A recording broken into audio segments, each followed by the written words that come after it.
राजीव गवळेंनी आपल्याला सांगितलं की आम्ही बाकी मुद्द्यासाठी फोन लावून आला तुम्ही फोन तुम्हाला जेव्हा आंदोलनाची नोटीस दिली आम्ही तेव्हा हा येतो. प्राईड मुद्दा होता ना.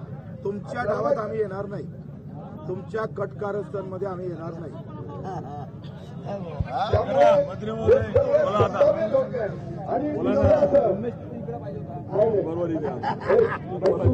बच्चू भाऊ जे काही बोलले आपल्याशी तर कॅबिनेट हस्तांतर राज्यमंत्री मग आमचा निर्णय कसा होणार, आमचा निर्णय कसा होणार, मुख्यमंत्र्यांशी बोलूनच होणार. हा निर्णय मुख्यमंत्र्यांशी बोलून. आणि माझं हे म्हणणं आहे, आंदोलनाची नोटीस आधीच दिली, ग्राउंडची नोटीस आधीच दिली, पंतप्रधानांचा कार्यक्रम नंतर ठरला. मग आम्ही बसणार होतो, तुम्हाला माहित होतं पंतप्रधान येणार हे माहित होतं. आजच्या दिवशी तर तुम्ही काल तसं सुचवता येत होतं. आणि आमचं आंदोलन सुरू व्हायच्या वेळेला तुम्ही म्हणता चर्चेला या, कसं शक्य आहे? म्हणजे कशा तऱ्हेचे व्हायला मला सांगा. आता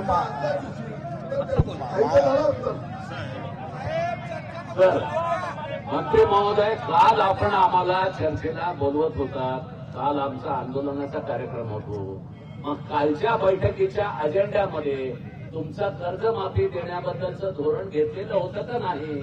जर काल आलो असतो तर तुम्ही कर्जमाफीला हो म्हणले असते का नाही म्हणले असते? याचा अर्थ कालची बैठक ही काही आमच्या प्रश्नाचा तोडगा म्हणून नव्हती, आमच्या आंदोलनाबद्दल. त्यामुळे या ठिकाणी आमचे नेते जे विनंती करतायत की आपण मुख्यमंत्री आणि कर्जमाफी हा आमचा अजेंडा नाही, तुमच्या निवडणूक जाहीरनाम्यातली गोष्ट आहे, तुम्ही जाहीर केलेली गोष्ट आहे, तुमची जबाबदारी आहे. आणि त्यामुळं आम्ही फक्त तुम्हीच सांगितलेलं सांगण्याकरता इथं आलेलो आहे. तर त्याच्याबद्दल आम्हाला जेलमध्ये टाकायची तयारी आहे, असं नाही चालणार. फोन लावा ना, फोन लावले काय झालं? हो, पुन्हा सांगतो, आता साहेबांनी सांगितल्याप्रमाणे बरोबर आहे का राज्यमंत्र्यांना कॅबिनेटमध्ये बसायचा अधिकार नाही आहे. म्हणून आम्ही फक्त निरोप घेऊन आणि सरकारची विनंती घेऊन तुमच्यापर्यंत आलो आहे का आपण मुख्यमंत्री महोदयांसोबत आणि कॅबिनेट मंत्री महोदयांसोबत बसावं आणि लवकरात लवकर त्याच्यावर निर्णय होईल. आपण त्यांच्यासोबत चर्चा करावी एवढी विनंती तुम्हाला करतो. आता तुम्ही दोघांनी ठरवलं आहे का आम्ही मुख्यमंत्र्यांना फोन करणार नाही, बरोबर ना? आणि भेट घालायची आम्हाला काही चेहरा पाहायची आवड नाहीये. मुख्यमंत्र्यांचा चेहराची पाहायची काही आमची काही हे नाहीये. तुम्ही फोन लावा, फोन लावून काय सांगा, स्पीकर करा. मागं बरेचदा फोनवरून चर्चा झाली आहे मुख्यमंत्र्यांसोबत. त्यामुळे तुम्हाला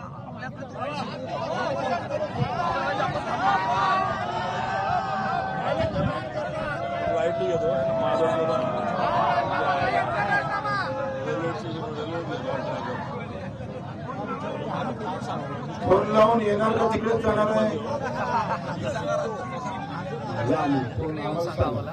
बाजूला जाऊन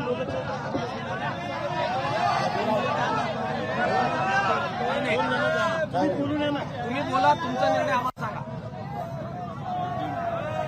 इतर कार्य करू शकतो ना आमच्यासोबत? स्पीकर ऑन करू आपण.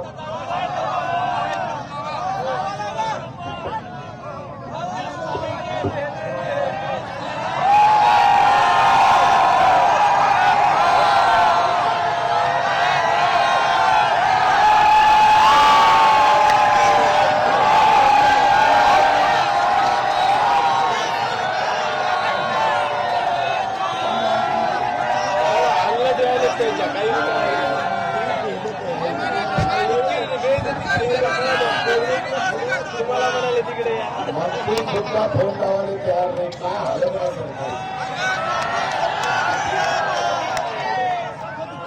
गुलामीची काही हात असते रे बाबा. हो,